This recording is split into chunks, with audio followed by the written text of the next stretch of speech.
Hello, Math at Work 11. Welcome to my little setup for online learning. So this is how we'll be doing lessons for the most part.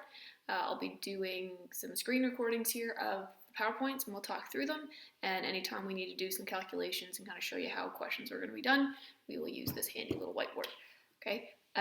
This particular lesson on budgets doesn't really have a whole lot of calculations that we need to do, so I won't be using it a whole lot in this one, but it is kind of helpful to have me talking over this, the definitions and going through the examples and kind of adding some stuff that's already with the answers to the solution problems anyway. Okay, so let's get started. We're continuing with our financial math unit, and today we're going to be looking at budgets. Okay, so in this particular lesson, we're going to be looking at analyzing, modifying, and creating budgets. And I recognize a lot of you have probably seen this before in other courses, specifically those who are in O2. You've probably done a lot of this, or anybody's doing co-op might be doing budgets, but let's just kind of look at it from what they're asking for from the math outcomes perspective. Okay, so one, key terms, and you'll notice here that I've asked you to include these key terms and definitions in your assignment. So if you haven't already gone to take a look at what the budgets assignment is, it's on Google Classroom. It's in the same section of where you would have for same area where you get these slides. Okay, part of that assignment is just kind of making sure you are in fact reading the notes and going over the material, and all I'm asking you to do is put in these key terms and definitions. Okay, so what we're going to be looking at, we're going to be looking at budgets, obviously, which is just an organized plan, typically done up in tables or by calendars, that shows when you can be expecting income and how much, as well as how much you're spending and expenses.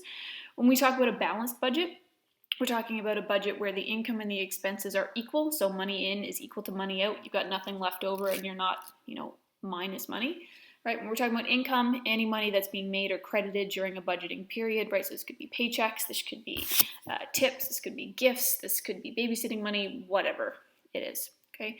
Expenses are anything that you're spending, right? So this could be something that's recurring, right? So something like a loan payment or rent or something like that, or it could be what we consider like unexpected. You might have a vet bill that you have to pay, or a car repair, right? Or it could just be variable things that you're spending money on, such as how much you're spending on food or movies or stuff like that. Okay. If we're talking about a surplus, we're talking about money that you actually have left over after all of your expenses are paid from your income.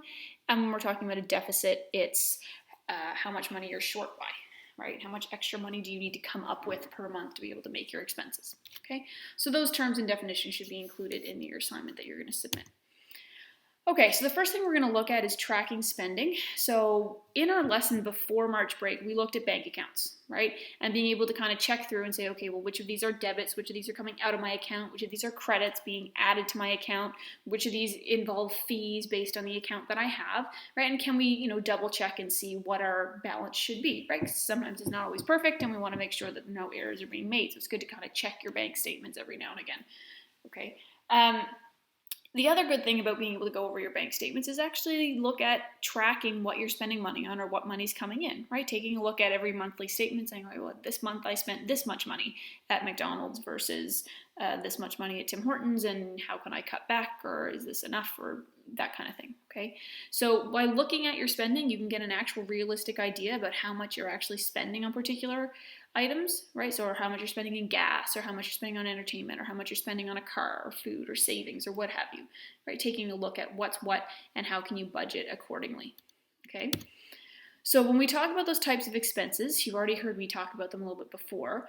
Our expenses can either be something called recurring expenses, right? And so they're regular payments, or they can be variable expenses, okay? So when we talk about a recurring payment, that's something that's coming out the same period of time, right? So every month, every week, every 2 weeks, okay? It's coming out that same interval of time, as well as it's the same amount. So really good examples there would be car payments or rent or loan payments of something that you've taken a loan out on, right? Because it's set up as, okay, we're going to charge you this much money every 2 weeks for the period of 5 years, and then you'll be all paid off, okay? Or rent is, well, it's monthly rent. You pay the same amount every month, okay? Variable expenses are going to be things that, you might buy those categories of things every month, but it's not going to be the same amount, right? So things like clothes. You might buy clothes every month, but how much you spend depends on what you're buying, the season, etc., right? You might go spend money on entertainment, like going to the movies or going out to eat, right? Restaurants or mini golfing or what have you, right? But again, that's going to vary depending on how many times you do it, or how often you do it, right? And same thing with groceries, right? Depending on what you're buying at the grocery store or how many people are staying over at your house this week, your groceries are going to vary. You're still going to be spending that money, but it's not going to be a consistent amount every whatever amount of time. Okay. The other thing to consider is like unexpected or emergency expenses, right? So you might all of a sudden, your pet gets really sick and you have to take it to the vet and you've got to spend that expense, right? You weren't planning on that, but it's something that needs to get taken care of. So it's kind of a good idea to be thinking about, well, I need to put this money aside for those types of things. Or all of a sudden something happens to your car and you need to get it fixed and you weren't planning on fixing that particular item this time. So again, it's an unexpected amount. So that's why it's sometimes good to budget with unexpected things in mind. Okay, and just like your types of expenses, you also have different types of income. Okay, it's similar. We don't typically call income recurring, we just call it regular. Right? So regular income is an amount that approximately is the same amount that you're going to get on a regular basis, right? So if you're on a salary, you're going to get the same amount every 2 weeks or every month, right? Even if you're working a part-time job, you typically know from week to week you're getting around the same number of shifts. Maybe it'll differ, or at least the same number of hours. It might differ every now and again, but you can bank on a certain approximate amount of money, and it's regular, right? There's an amount of money coming in every so often. Variable income is amount that's really not consistent at all, and it's not received on a regular basis. So things like if you're making tips, you have no way to predict how much you're going to make in tips based on a night, based on a day, depending on the situation. You might look at your monthly budgets and bank accounts and say, well, I can see that I typically make around this much in tips, but it's variable, right? It's not set. It really is dependent on the scenario at the time. Okay, things like commission, right? Again, people who work on commission, it's all dependent on how much they're selling, and some weeks are going to be slower than others, and you're really not going to make the same amount, right? So it's variable income. It changes every time, right? Or even piecework, right? So let's say you're going to do yard work for a neighbor. You do it once because they happen to have just come out of the hospital or something, right? You've done it once. It's not something you can bank on, right? Or, even babysitting every now and again, right? It's just you do it for the one time and that's it. It's not a regular thing, okay? So expenses, we had recurring and we had variable and unexpected. And then for income, we have regular income and variable income. Okay, so we start looking at some examples here now. So we'll look at 2 examples on tracking spending. So in this one, Corinne recently started a part-time job. She lives with her parents and does not need to pay for living expenses. She finished the month with less money than she started with. So obviously she's not happy about that. And Corinne wants to track her expenses to figure out where she is overspending. And in this slide, you can see Corinne's bank account for the month of August, right? So if we look at this, right, and this is kind of what we looked at before the break, we're seeing, okay, obviously dates. So this goes from August 2nd to August 31st. So it's a good month example. We're getting the details approximately of what she's spending her money on. We're seeing where the debits are and we're seeing where the credits are. Okay, and then we can see the running total of the balance, right? So we can see here that she starts the month with $10 in her bank account, right? Once she added that $10, and she ends the month with $468. Okay, so obviously there's something going on there. So if we just kind of quickly glance at that, we can see a few credits, right? So she put in $10 cash. There was a direct deposit of $146.73. And again of $171.06. We're not sure exactly what that is, but we can maybe assume, well, we do know actually. It says she started a part-time job. So we know that this is her part-time job money, right? And we see that she's got some sort of savings account going on. She's earned 1 cent interest that probably gets added on every month. Okay, we can then start looking at her debits, what she's spending her money on, right? So she's taking money out of an account and clearly being charged for that, not only from the ATM, but also then being charged a debit machine fee as well. Right, so we've got, and that might be from using her debit card at the cinemas, right? So she's gone to the movies, she's gone to eat, so maybe before or after the movies as well, took out money, got charged, and then debit machine is also good. All that's kind of coming from that one account then, clearly, because it's all happening on the same date. So taking $20 out of this ATM, you've been charged $2.50 for the ATM as well as another $1.50 just from the debit machine itself, right? So each time she's taking money out, she seems to be charged in this case. All right, this one, ATM withdrawal is only $20 with no fees. So that looks like that she's probably used her own bank, right? These are probably fees associated with taking out money from a random ATM. Okay. All right, so same thing here. We've got an ATM withdrawal, but no fees attached. So again, probably not. It's probably from her own bank. We are doing some shopping, movies again, paying some sort of cell phone company. So whether that's hardware, like a new phone, you know, have to speculate there, and again, money out, interest, and then she's got her general account fee. So again, we've talked about different accounts having certain monthly fees, so that's what's happened there. So we've kind of analyzed that now together, but if we kind of look at specific questions, right, it's asking us, if August is a typical month for her, what does she tend to spend her money on, right? So again, if we look back at that, it seems as though she's spending her money on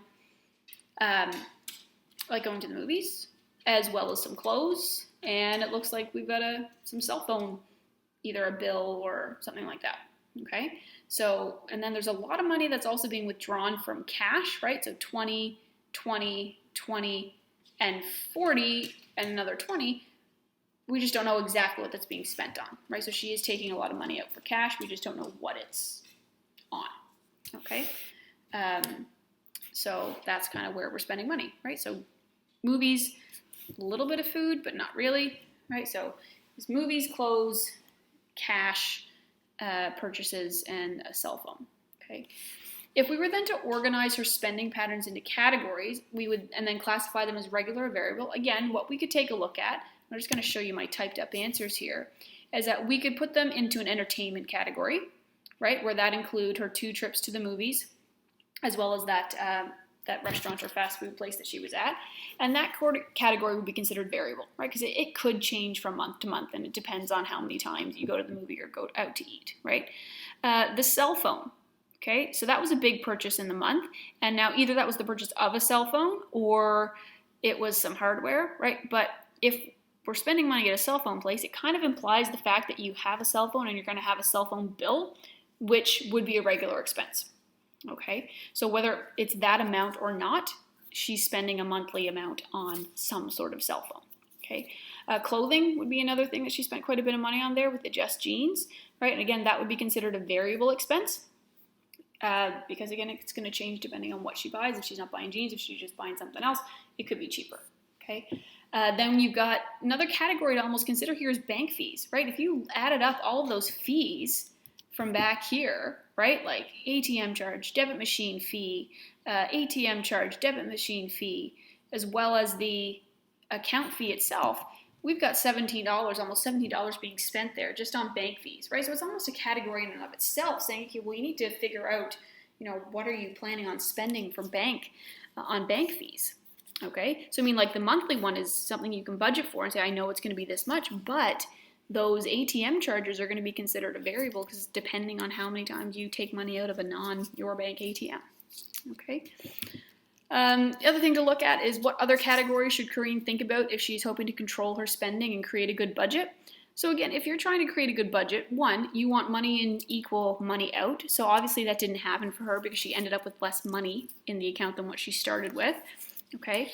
So something to think about is where is she spending? So one, maybe create a cash category and just withdraw all of the money at the same time, saying, okay, I'm going to take out $100 cash every month to spend on whatever I'm spending cash on. Maybe it's, you know, lunch at the cafeteria, right? That only takes cash. So at that point, just take it all out at one time, save the fees, right? So then if you can save $10 a month on fees, that would be great, right? The other thing she might need to consider is a category for actually savings.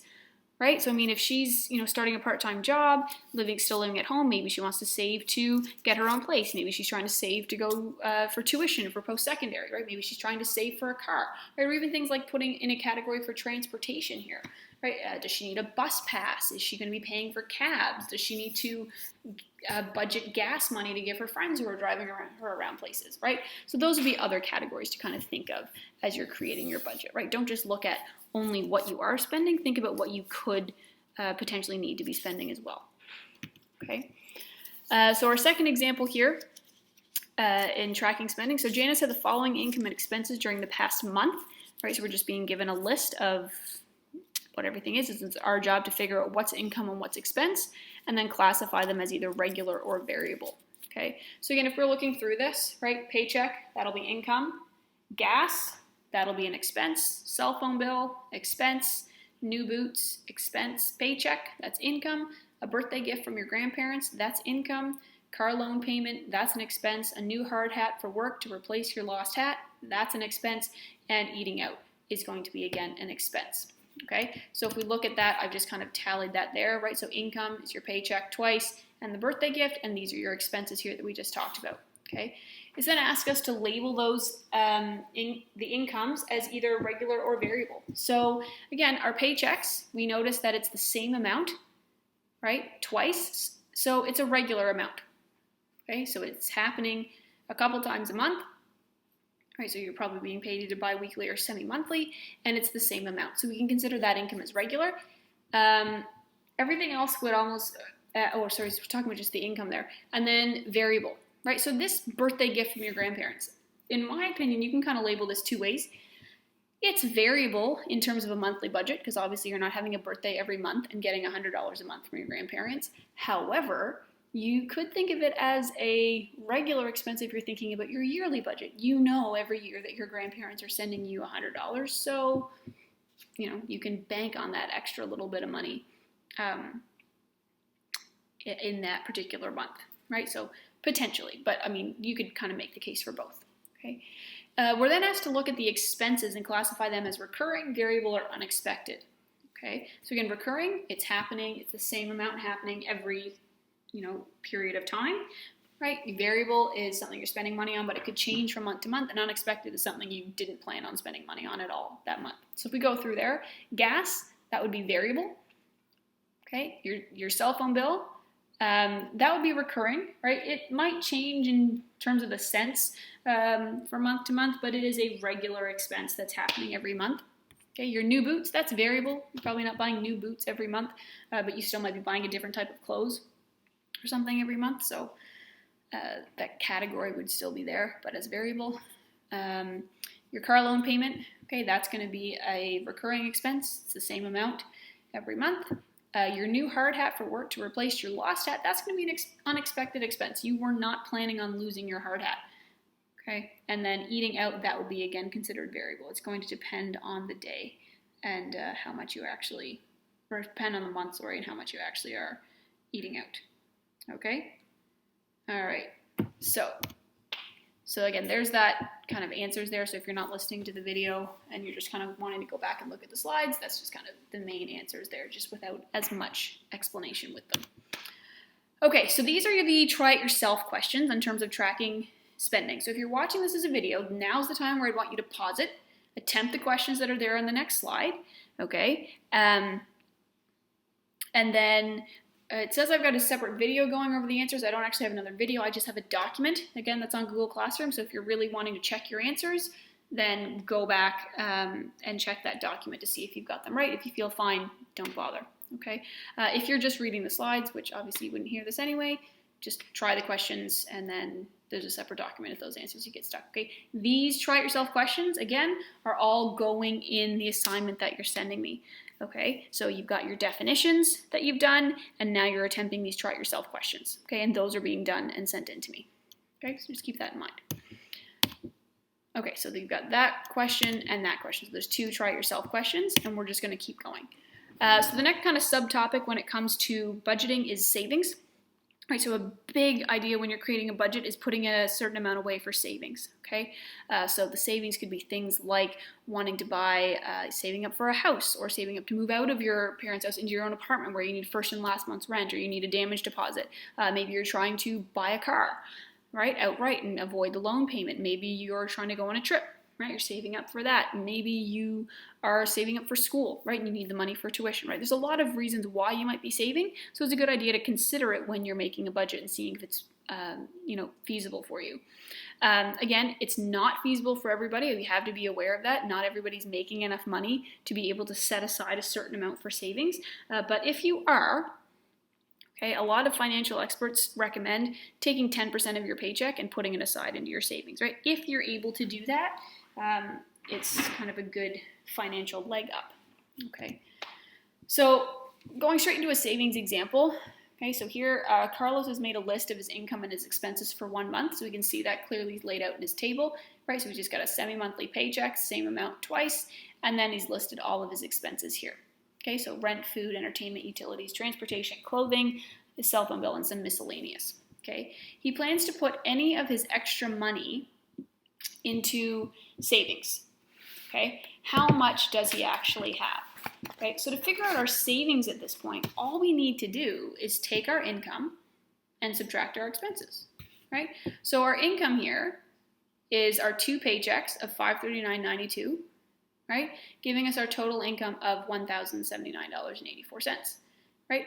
Our expenses, we need to add up all those expenses in the category, so that would be the $445, $195, $79.85, $45.15, $75, $72.95, the $47.95, and the $25. Okay, so add up all the expenses, and we see that our total expenses there is $985.90. So the extra money that Carlos has is you take your income of that $1,079.84 and you subtract the expenses of $985.90, right? And that gives you this value of $93.94. So Carlos actually has $93.94 in extra income that he can put aside into savings, okay? It's then asking how much money is Carlos going to be able to save over the course of 1 year, providing, of course, that each month is approximately the same, right? So again, we've got 12 months in a year, so we can take that $93.94 of savings per month, multiply it by 12, and you get a value of $1,127.28, right? So this is kind of, if he's putting all that extra money into his savings account, he can, at the end of the year, have $1,100 essentially saved up, okay? The next thing it's asking is what percentage of his income does his savings represent, right? So in the last slide I discussed about experts saying, maybe wanting to put aside about 10% of your income. How much is Carlos actually setting aside? So in order to figure out what our percentage of our income and savings are, we first need to know what's the total amount of income, okay? And then what is the savings, and then kind of do a percentage that way. So what you see here is that our total income we actually found from up here in Part A. So our total income for the month was $1,079.84. Our savings for the month was $93.94. So what we're doing here to find the percentage is we're just dividing, right? Savings divided by total, right? And that gives us a decimal of 0.08699, which we can then multiply that by 100 to put that as a percentage. So what we're seeing here is that Carlos's savings, not quite the 10%, but it's pretty good at 8.7% of his income is savings. Okay. The last part is asking us tells us that Carlos hopes to buy a new computer in 1 year, and he expects the cost is going to be about $1,500. How much more would he need to save per month to be able to afford this computer? And suggest a way he could do this. So the first thing I would look at is, seeing as we're trying to save up this much money in a year, is let's take that $1,500, and I'll show you this one out on the board in this case. Okay, so what we want is we want $1,500. That's how much we need. We've got 12 months in a year to save up for that. So if we take that number and we divide it by 12, okay, that means is that we need $125 per month. Okay, that's how much money Carlos needs to save per month. Right now, his current savings per month are at that $93.94. All right, there's his current savings, and this is what he needs. So how much more does he need to save? Well, let's just subtract these two. So if we take our 125 and we subtract our 93.94, that gives us a value of 3106. Okay, so Carlos needs to be saving an extra $31 a month in order to make this goal of $1,500. Okay, so the next suggestion, though, is suggest a way that he could do this, right? So look at his expenses again and say, well, where can we cut that, right? So if we look back at his slide and his table here, right, well, rent, that we can't really cut back on rent unless we're moving, right? And, it's pretty cheap rent, let's be honest, okay? Food, that's probably a pretty necessary item, right? Utilities, again, that's probably your power, your water, like you're going to need that. This is most likely a bus pass. You're probably needing that to get to work, right? Cell phone bill, probably a necessity at, in this day and age. So if we're trying to come up with an extra $30, that $30 is likely going to have to come out of what we consider non-essential expenses like entertainment, right, or clothing, right? Cut each of these back by $15, right? Buy one less t-shirt here in the clothing, go to one less movie a month, and bam, there's your extra $30. Okay, so, and we don't really know what the miscellaneous category is, and even if it was, it's not enough to be able to make up that $30 that we need. Okay, so again, then when you're looking at where you can have savings, you are going to try and cut back on what we consider non-essentials the most. Okay, so again, there's another try it yourself question that I want you to do in completing your assignment. So again, it's giving you how much money Franklin earns a month. You also see his expenses. And it's saying, okay, if he's going to save the rest of his money, so you'll need to figure out what money's left over from his income minus his expenses, right? How much would he be able to save in a year? So remember, this is a monthly amount, and you're trying to figure out how much he's going to save in a year, and you're also calculating a percentage. So very, very similar to the example we just did, okay? And then when you do your assignment, please put your calculations in there. What did you do to get those values? Okay, last little subtopic here is budget adjustments. Okay, so again, there's a lot of circumstances in life that cause us to kind of go back and look at our budgets. Okay, job change, right? You've got a new job, you're either making more, you're making less money, you're moving. So your rent is different or your utilities are different based on what type of heating you might have, right? There might be rate changes that cause your interest rates go up, and then all of a sudden you're spending more on your mortgage payment than what you were 2 years ago. Okay, or maybe you have an additional family member, whether that be actually having a child yourself or having another person move into the home that you have to help take care of, right? That's extra groceries, whatever it is, you have to make adjustments for that, right? So when your income is reduced, expenses need to be seriously looked at for what's considered essential and what's not, right? Some of those expenses are fixed, like rent and loan payments and insurance payments and things like that, but others can be adjusted, right? How much you're able to put into savings might change given a tough time, right? How much you're able to spend on people's gifts or how much you can spend on clothing or entertainment is going to have to change in, times where you've got to make these adjustments due to whatever the situation is. Okay, so in our first example, we can see a typical monthly budget for Paul and Sandra. Okay, and we see, that Paul in September, he's going to make $1,950, Sandra's going to make $1,500, and that's their total income for the month there. We see their expenses here. They're saving up to buy a house while still paying rent. They're paying for groceries. They've got investments into retirement. They've got car insurance. They've got car for gas and repairs. They've got the phone, cable, internet bill. They've got a cell phone bill. They're also saving up for a vacation. They're spending money on the gym. They've got medical and personal items. They're spending money on gifts and charity, right? Donations. They're spending money on entertainment, and they're doing just kind of leftover money for a rainy day, right? So kind of like saving up for unexpected expenses. And that, they've got a balanced budget there, right? So this money in is the same as money out, so they're balanced at zero. However, Sandra and Paul find out that they're going to have a baby. So they've got to start thinking about some adjustments that they need to make in their potential budget here, right? So first of all, we're talking about, what changes might there be to the income side of their budget, okay? So Sandra is going to have the baby. So after she has the baby, she's going to lose some income potentially, right? Again, not for sure, because she might have a really great package at work where they top up her maternity leave benefits and she's able to still maintain a certain amount of money for maybe those first 6 weeks after the baby's born, right? Paul might even lose some money. He might take some time off work after the baby's born and doesn't have enough vacation time, so he might take some time off without pay, right? So you could see some of those changes that could be happening to the income side of their budget. And even long term, one of these parents might be staying home to look after the child during that first year, taking advantage of the Canadian government's childcare, like EI program, right? And that's going to put their income down to like 55% of this. Okay, so these are changes that would be happening that they need to already start thinking about. Okay, so they probably have about 6-7 months to figure out what they're going to do, but that's that. Okay, is asking them what category or categories will they need to add to their expense section of the budget. So if you're finding out you're going to have a baby, you've got stuff to get, right? So you need to put in a category of baby expenses or baby items, crib, change table, rocking chair, bottles, formula, diapers, right? All of those things need to be thought about, right? You could even potentially be thinking longer down the road, because a baby's not a baby forever, but eventually you go back to work and maybe you need childcare. You need to budget for childcare as well, right? So those would be things that you would have to add into your categories for that, okay?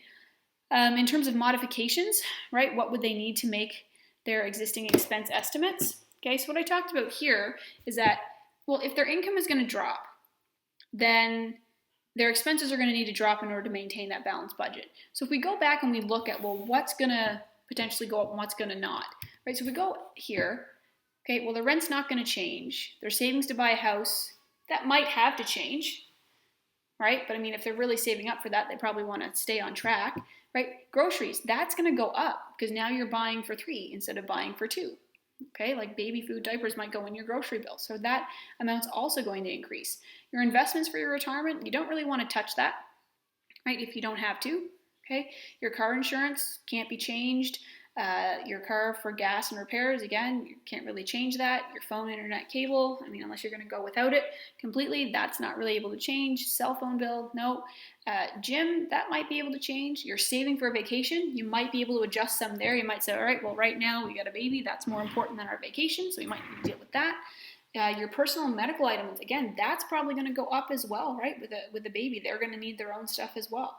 Okay, so that'll go up. This, gifts and charity, might need to come down. Maybe you can't be so generous with your money given your current situation. Your entertainment, right? You can think of that as 2 things. One, you need to cut back because you need to overcompensate for the lack of income here or the extra amount that's happening in groceries and stuff here.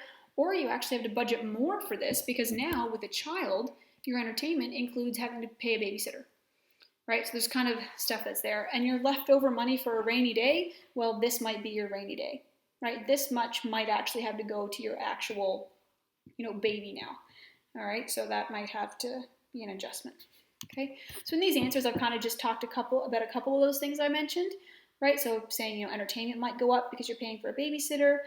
They might need to put less aside in non-essential categories such as saving for a vacation or gifts. Again, or they could cut back entertainment instead of thinking about it going up. Right, and they may need to use their rainy day money as well. Okay. So last example here today, budgeting adjustments example 2. So here Kate works on a salary and earns $22,059.09 every month.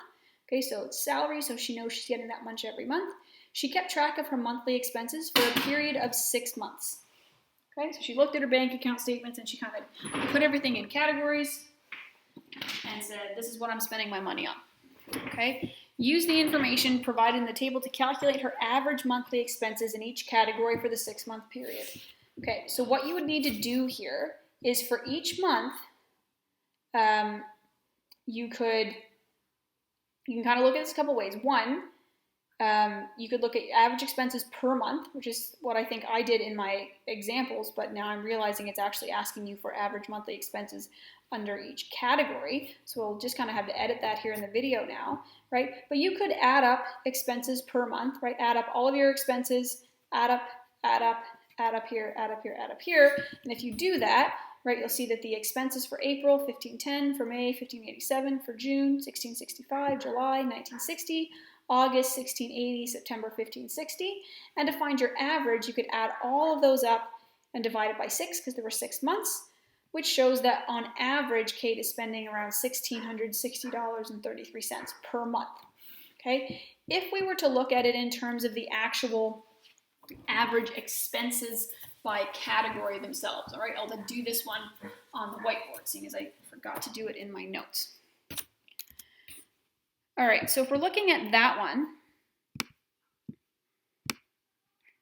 okay, we're going to look at each of the categories. So the first category we'll look at is rent.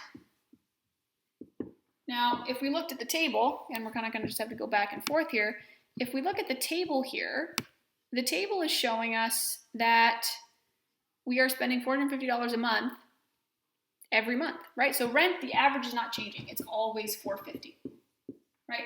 That's something that's not changing. Let's go take a look at other things that are not changing at all, right? So other things that are not changing at all would be things like your car payment.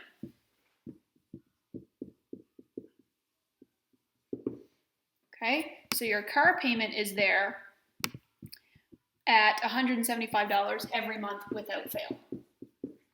Okay, another thing that's there that doesn't change is your car insurance. That's always $115,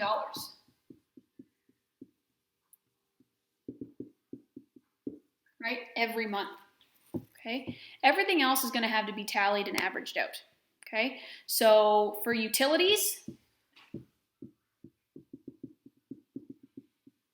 right, what you're going to have to do is add up all of the values, right, for each month, right? So the 150 plus 125 plus 125 plus 155 plus 150 plus 200, and then divide that by 6, right? Because it was done over a 6-month period to give yourself that idea as, okay, well, what is the actual amount there? Okay, so what you'd end up having with that one is adding them all up and averaging them out. Let's just do it quickly. So we've got 150 plus 125 plus 125 plus 155 plus 150 plus 200. So 905 divided by 6. And our utilities are $150.83. That's on average per month. Our groceries, same idea. We're going to have to add up all of those values there, right? So groceries in that case, we're going to need to add those all up. So the 260 plus 300 plus 100 plus 275 plus 150 plus 125, divide that by 6, and we get that our groceries are costing us $201.67 a month on average. Car payment we dealt with. Gas, we need to do that one as well. So that's 90 plus 125 plus 100 plus 200 plus 50 plus 100. Right, so 665 divided by 6, and for the gas category, we're at $110.83 a month. Okay, restaurant meals. Okay, again, that's 120 plus 90 plus 150 plus 120 plus 100 plus 120. Divide that by 6. So your restaurant meals are costing you $116.67 a month on average. When we got entertainment, right? So adding all of those up, so you've got 75 plus 85 plus 50 plus 325 plus 350 plus 200. Divide that by 6, and we're looking on average $180.83 a month. We did car insurance. We just have clothing and miscellaneous left to do. So if we look at clothing, right, even these ones that are zeros, we still add that in. So it's 0 plus 75 plus 350 plus 45 plus 90 plus another 0. And we still divide by it over a 6-month period. Even though there were 2 months we didn't do anything, we're still going to divide it by 6. So our clothing amount is $93.93 per month on average. And finally, our miscellaneous amount, adding up again, 75 plus 50 plus 50 plus 100 plus 50 plus 75, divide that by the 6 months, and we see that our miscellaneous spending is $66.67. Okay, so that's kind of what our board's looking like there. Okay, we've got, these are all of our, by categories, we're spending $450 on rent, $175 on our payments, car payments, $115 on car insurance, approximately $150.83 on utilities, about $200 on groceries, $110 on gas, $116 on restaurants, $180 for entertainment, $93 clothing, and $67 miscellaneous. Okay, so that would be doing them all up in terms of categories. Okay, then what this question ends up asking us is it's saying to create a possible average budget for Kate. Okay, so we're going to create that average budget, right? We want to overestimate the expenses and underestimate the income. Okay, so what we would kind of do here is say, all right, well, our income is really going to be closer to, if we round, right, we can think that instead, all right, let's say that our income, if we round it down, is about $22.50, right? Round down that extra $8. Okay, let's go through our average expenses. So rent can stay at $450, car payments car insurance, they can all stay at those exact amounts because they don't need to be rounded. Utilities, again, let's round, I think that one's okay to just keep at $1.50, right? Kind of round to the nearest $5. Okay, so we'll keep that one at $1.50. Groceries, let's put that at $200. Okay, gas, since we rounded these two down a little bit, let's round this one up and call this one $1.15. Restaurant, let's call that $1.20. Entertainment, right? I think, again, we've kind of rounded up a little bit there, so let's just round that down. Let's say $1.80, right? Clothing, let's round that up to $95. And for miscellaneous, let's round that up to $70. Okay, so that's kind of our new budget there. And what the questions asked us is that it says if there's a surplus of money, put it in savings. So if we want to see, well, do we have a surplus? Let's do that kind of subtraction, right? Take your income of $22.50 and then subtract your rent, your car payment, your car insurance, your utilities, your groceries, your gas, your restaurant, your entertainment, your clothing, and your miscellaneous. Subtract all of them from that, and what you end up left over is $580 in the black. All right, so you've got an extra $580, and what they're suggesting is that she put this into her savings account, right? Because for whatever reason she's saving up for. She wants to save for a house. She knows she's having a kid. She wants to save up for that. She wants to go on a trip. She's saving for tuition. Pick the reason why she needs to save for that. Okay, so that's all of our stuff on budgets, right? So again, you see kind of where I got those numbers from there. This is your try it yourself modifying a budget, right? In this one, it is asking, in this case, does she have a surplus or a deficit? So I'm not telling you if it's balanced or not. You have to check that. And if it's not balanced, you need to balance it, or like if it's a deficit, you need to figure out where she needs to save, or if there is a surplus, add a savings category for her. Okay? So again, what you've got after this is the budgets assignment, which was the definitions and the try-it-yourself problems, right? You complete those and you submit them to me, right? Then what you've got is an actual personal budget project. Okay, so go on Google Classroom, take a look at that personal budget project, okay, and start working through it. If you find that you are unable to get the information you need for that project, you need to contact me so that I can actually send you a hypothetical situation for you to work with instead, okay? But that's where you're at. Okay, that's it.